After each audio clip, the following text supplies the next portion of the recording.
สบายดีพี่น้องทุกท่านยินดีต้อนรับพี่น้องทุกท่านเข้าสู่รายการให้กำลังใจโดยพระคำของพระเจ้าอีกเทื่อหนึ่ง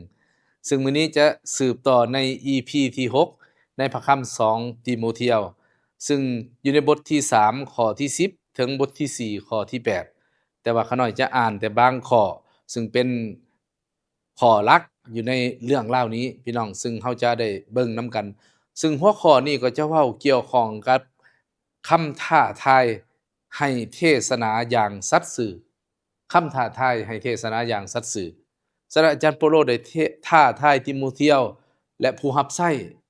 ในกิจจักรในเวลานั้นให้ยึดมั่นในเทศนาพระคำของพระเจ้าอย่างสัตย์ซื่อซึ่งพระคำของพระเจ้ามื้อนี้เฮาสิเบิ่งนํกันอยู่ใน2ติโมเธียวบทที่3จะอ่านแต่ข้อที่10ถึงข้อที่14บัดนี้เจ้าก็ได้ติดตามเฮา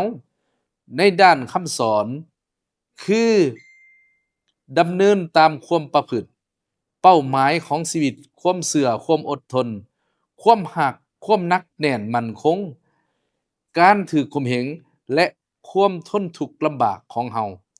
เจ้าก็ฮู้จักเหตุการณ์ทั้งหมดที่ได้เกิดขึ้นกับเฮาในเมืองอันติโอเคียในเมืองอีโกนิโอนและในเมืองลิสตา คือการข่มเหงอันหนักหน่วงที่เฮาได้ทนเอานั้น แต่องค์พระผู้เป็นเจ้าได้ช่วยกู้เฮาให้พ้นจากสิ่งเหล่านี้ทั้งสิ้น แท้จริงบรรดาคนที่ปรารถนาอยากดำเนินชีวิตคริสเตียน เป็นคนนับถือพระเจ้าอย่างถูกต้อง ก็จะถูกกดขี่ข่มเหง แต่คนชั่วร้ายและคนปลอมตัวจะเพิ่มทวีหลายขึ้น ไปล่อลวงคนอื่นให้หลง และตัวของเขาเองก็จะถูกล่อลวงเหมือนกัน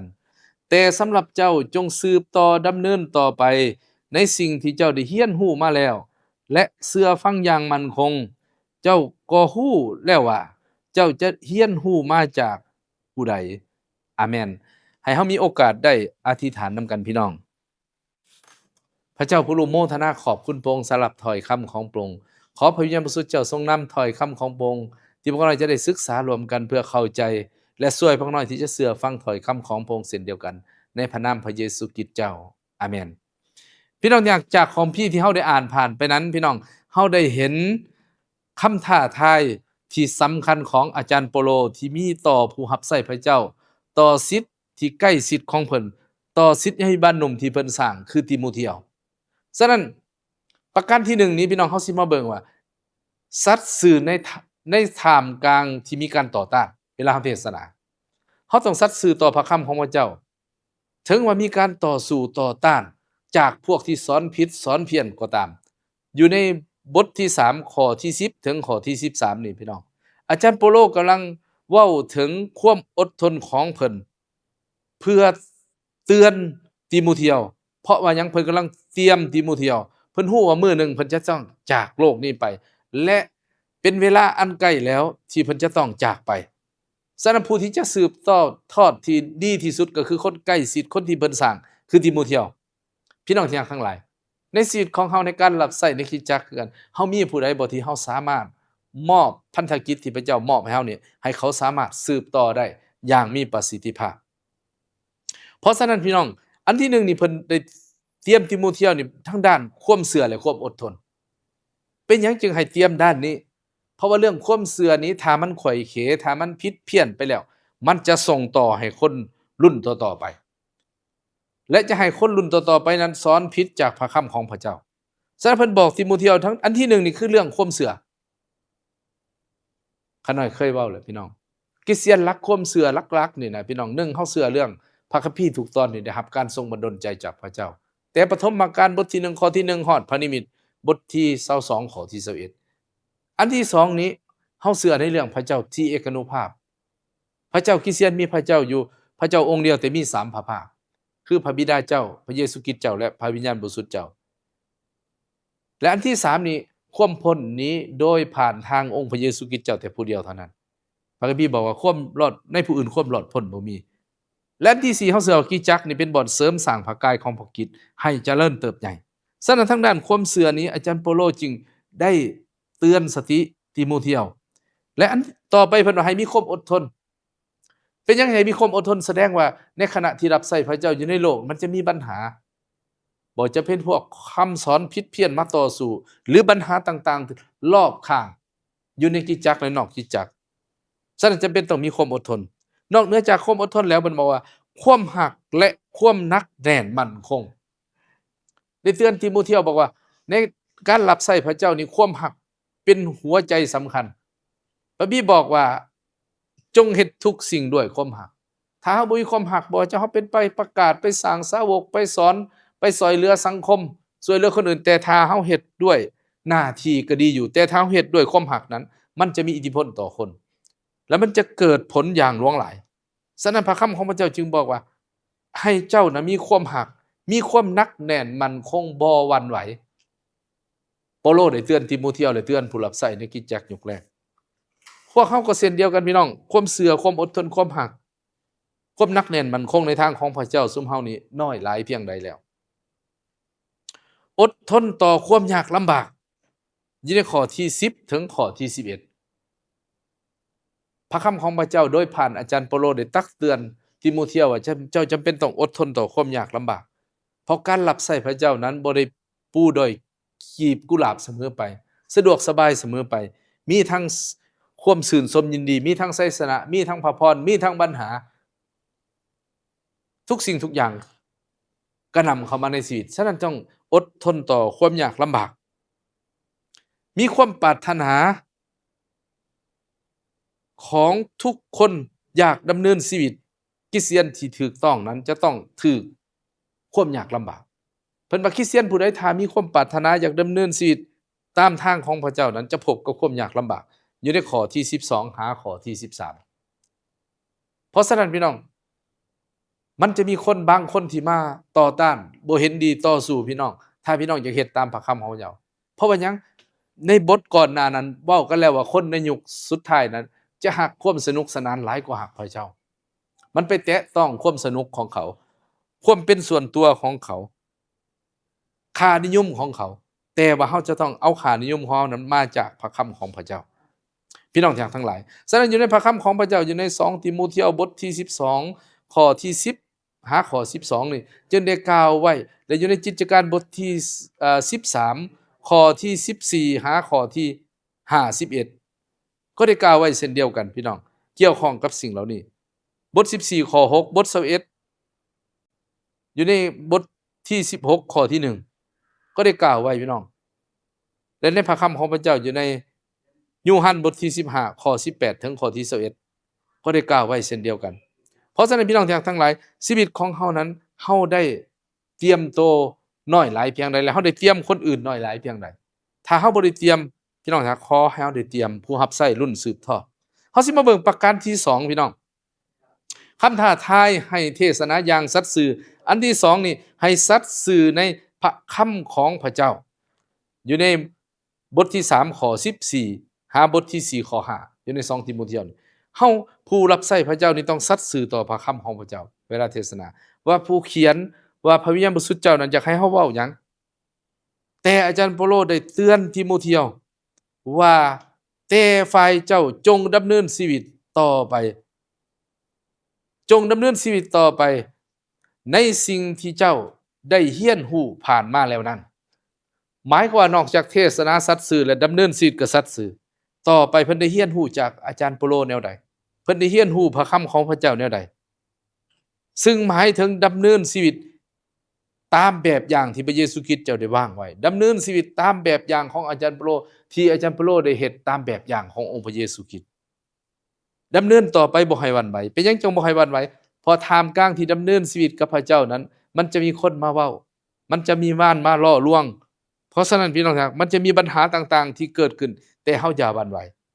พระคำของพระเจ้าให้เจ้าดำเนินชีวิตไปอย่าหวั่นไหวให้ยึดมั่นในพระคำของพระเจ้าอยู่ในข้อ14หาข้อ15พี่น้องทั้งหลายหลายต่อหลายครั้งในการดำเนินชีวิตของเฮานั้นเฮาหวั่นไหวเฮาลืมพระคำของพระเจ้าเมื่อเฮาตื่นเมื่อเฮาประเสริฐปัญหาเฮาตกใจเฮาย้านกลัวแต่พระเจ้าจะอยู่กับเฮาตลอดพระองค์บอกว่าพระองค์จะอยู่กับเฮาทั้งหลายทุกวันจนสิ้นโลกนี้ฉะนั้นขอให้เฮามั่นใจในพระคำของพระเจ้าในขณะที่เฮารับใช้พระเจ้าและดำเนินชีวิตและเชื่อว่าพระเจ้านั้น จะบันดาลใจของเฮาให้เข้มแข็งขึ้นพระองค์จะสู้กำลังของเฮาพี่น้องทั้งหลายมนุษย์เป็นผู้วางแผน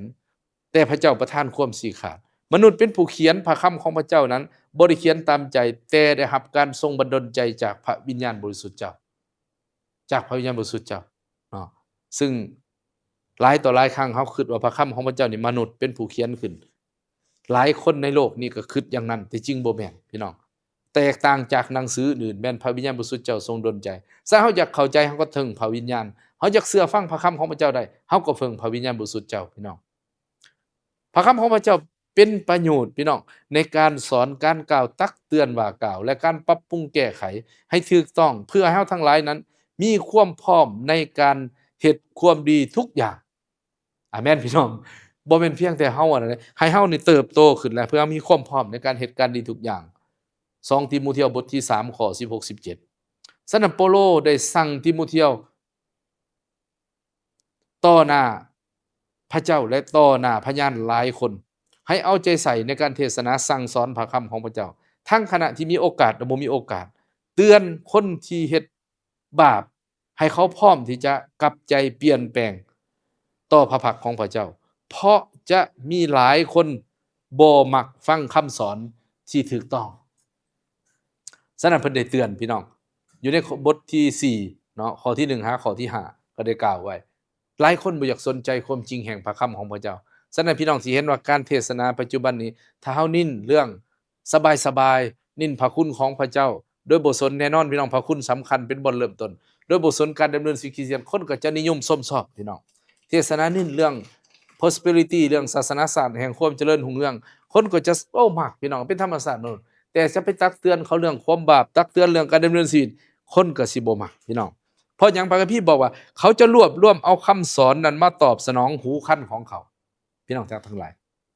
เพราะฉะนั้นพี่น้องทั้งหลายการเทศนาสั่งสอนของเขายึดพระคำของพระเจ้า1ทิโมธีบท2ข้อ25 2ทิโมธีบท4ข้อ2และตีโตบทที่1ข้อที่3ก็ได้กล่าวไว้เช่นเดียวกันฉะนั้นพี่น้องทั้งหลายขอพระเจ้าช่วยข้าน้อยและท่านทั้งหลายที่จะกล้าสอนพระคำของพระเจ้าบ่เพียงแต่กล้าสอนแต่ขอพระยามสุดเจ้าช่วยเฮาที่จะเชื่อฟังถ้อยคำของพระองค์เช่นเดียวกันเฮาสิมาประการสุดท้ายพี่น้องประการที่3เกี่ยวกับคำท้าทายให้เทศนาอย่างสัตย์ซื่อของอาจารย์เปาโลประการที่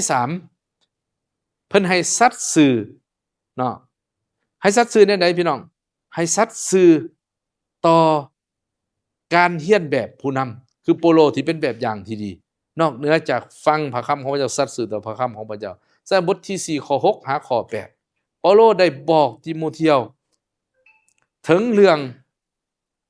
เวลานั้นพี่น้องจะมาถึงนั้นจะต้องเป็นคนที่พร้อมที่จะตกเป็นเครื่องบูชาเปาโลได้สัตย์ซื่อเพิ่นบอกกับทิโมธีว่าถึงเวลาแล้วที่เฮาจะตกเป็นเครื่องบูชาเปาโลสัตย์ซื่อต่อพระเจ้าและทิโมธีก็สัตย์ซื่อต่อเปาโลที่เป็นแบบอย่างที่ดีนักวิชาการส่วนหลายว่าเป็นช่วงเพิ่นถูกคุกในช่วงที่2ความยากลำบากของเพิ่นใกล้เวลาพี่น้องฉะนั้นเพิ่นจึงบอกให้หนักแน่นให้ยืนหยัดว่าเพิ่นได้ต่อสู้อย่างสุดกำลังแล้วเพิ่นบอกเพื่อเป็นแบบอย่างให้กับทิโมธีและผู้รับใช้ในรุ่นต่อๆมาเฮาได้ต่อสู้อย่างสุดกำลังเฮาได้รักษาความเชื่อไว้แล้วข้อที่6ถึงข้อที่8ตอนนี้จากนี้ต่อไปมงกุฎที่บ่ฮู้เหี่ยวแห้งจะเป็นของเฮาและเป็นของคนทั้งหลายที่พร้อมในการส่องสว่างมาปรากฏขององค์พระเยซูคริสต์เจ้าอาจารย์เปาโลได้ตอกย้ำมีความมั่นใจและให้ทั้งหลายได้มีความมั่นใจเช่นเดียวกับเพิ่นพี่น้องเพิ่นได้แล่นแข่งขันจนถึงที่สุดได้รักษาความเชื่อไว้แล้วข้าน้อยและท่านทั้งหลายได้แล่นแข่งขันจนถึงที่สุดแล้วบ่รักษาความเชื่อหรือว่าหยุดๆหย่อนๆอยู่พี่น้องขอพระเจ้าช่วยเฮาอยู่ในฟิลิปปบทที่2ข้อ27กิจการบท20ข้อ24และ1โครินธ์บทที่24หาข้อที่7 27ก็ได้กล่าวไว้เช่นเดียวกันพี่น้องที่รักทั้งหลายมื้อนี้พระคำของพระเจ้ามาถึงข้าน้อยและท่านทั้งหลายขอให้เฮามีความหยังพี่น้องสัตย์ซื่อต่อพระคำของพระเจ้าเมื่อเฮาเทศนาแม้ว่าบางคนอาจจะต่อต้านบ่เห็นดีแต่ถ้าเฮามั่นใจว่ามาจากพระคำของพระเจ้าขอให้เฮาสืบต่อและเฮาสัตย์ซื่อต่อพระคำของพระเจ้าและสัตย์ซื่อต่อพระเจ้าพี่น้องเหมือนกับอาจารย์เปาโลจนถึงนาทีสุดท้ายของชีวิตพี่น้องทั้งหลายถ้าพระเยซูคริสต์เจ้าเสด็จมาไวๆนี้หรือเฮาจากโลกนี้ไปเฮาพร้อมบ่เฮากล้าเว้าแบบเปาโลบ่ว่าเฮาสิได้รับบำเหน็จรางวัลขอให้เฮามีโอกาสได้อธิษฐานนำกัน พระเจ้าบิดาผู้รู้โมทนาขอบคุณพระเจ้าสำหรับถ้อยคำของพระองค์ที่มาถึงข้าน้อยและพี่น้องทั้งหลายขอพระยามสุดเจ้าซอยข้าน้อยและพี่น้องทั้งหลายจะจือจำซอยเสื้อฟังถ้อยคำของพระองค์เพื่อชีวิตพวกข้าน้อยทั้งหลายจะได้เติบใหญ่และเป็นพรสำหรับคนทั้งหลายในพระนามพระเยซูคริสต์เจ้าอาเมนพระเจ้าอวยพรพี่น้องทุกท่านและพบกันใหม่พระเจ้าอวยพร